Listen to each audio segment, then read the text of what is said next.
Hello बच्चों, Saraswati academy में आप लोगों का स्वागत है। अभी हम चैप्टर 5 एक्सरसाइज 5.3 का क्वेश्चन 3 का 8, 9 और 10 क्वेश्चन देखेंगे। क्वेश्चन 8 क्या कहता है? Given a n = 4, d = 2, s n = -14, find n n a। इसमें a n दे रखा है, d दे रखा है और s n दे रखा है, तो कह रहा है n और a का वैल्यू निकालो। ना देखते हैं कैसे निकलेगा। an = a + n - 1 × d, an बराबर 4 दे रखा है, ये पूछ रहा है n - 1 ना। n हमको नहीं पता, d पता है तो d का वैल्यू रख देंगे।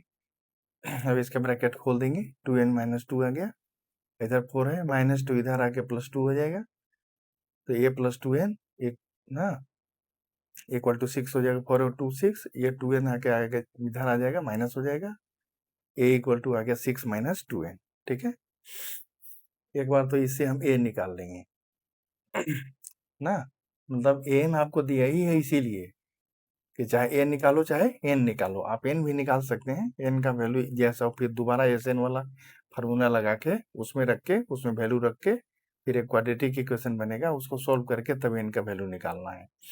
देखते हैं, S N = n/2, 2a + n - 1 × d, S N = -14 n/2, 2 × 6 - 2n + n - 1 × 2, तो -14 × 2 = n ना, 2 × a का वैल्यू यहाँ से रख दिया 6 - 2n + n - 1 × 2, तो 12 - 4n + 2n - 2 ना।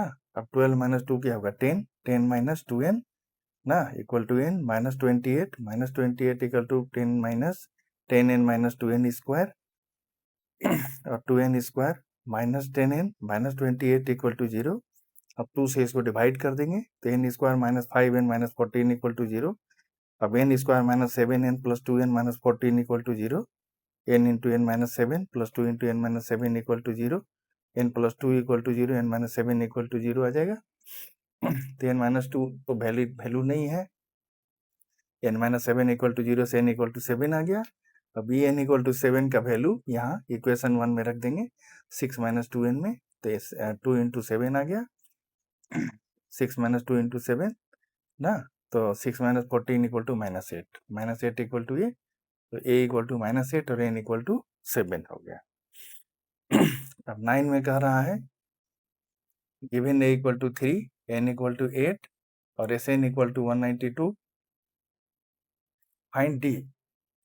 sn = फिर वही फॉर्मूला लगा देंगे, n/2, 2a + n - 1 × d ना।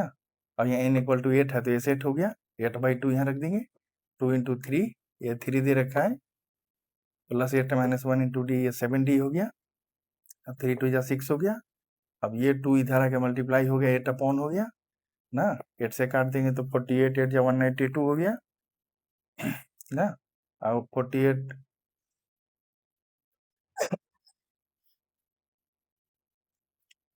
और ये 2 से 8 करके 4 और 4 से 48, 48 4 जा 192 होता है ना। तो अब ये 6 इधर आके माइनस हो गया, 48 - 6 = 42, 7d = d = 42/6 = 7, d = 7 ना। x = given l = 28, s = 144, n = 9, find a।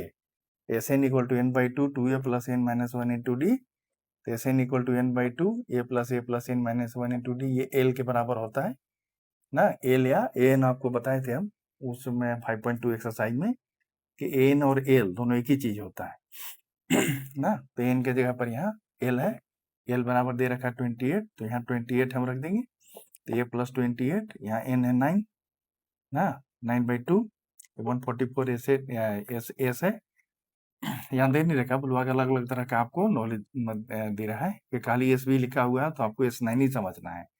यहाँ S9 भी रहता तो वही चीज होता जितना एस है। तो 144 × 2/9, तो 16 9 जा 144 × 2, 16 × 2 32, a + 28 = 32 ना, 32 - 28 = a, तो a = 4 आ गया, तो a = 4।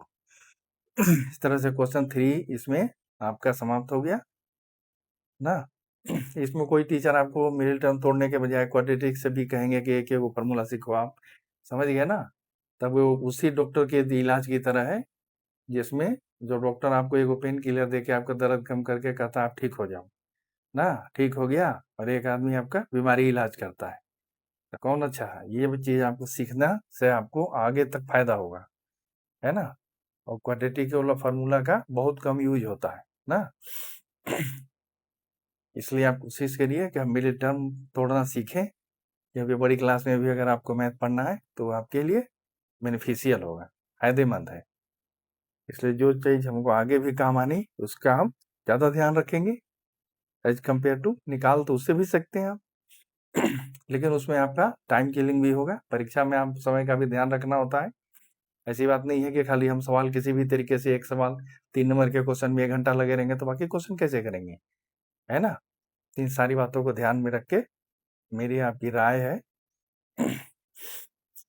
तो मेरी राय है कि आप जब भी करें कोशिश करें कि हम मिली टर्म तोड़ के करें, नहीं होगा तो आखिरी उपाय है समय लगे तो लगे, लेकिन क्वेश्चन छूटने लगे तब आप करेंगे, वैसे ऐसे नहीं करेंगे। धन्यवाद, मिलते हैं अगले क्वेश्चंस के साथ अगले वीडियो में।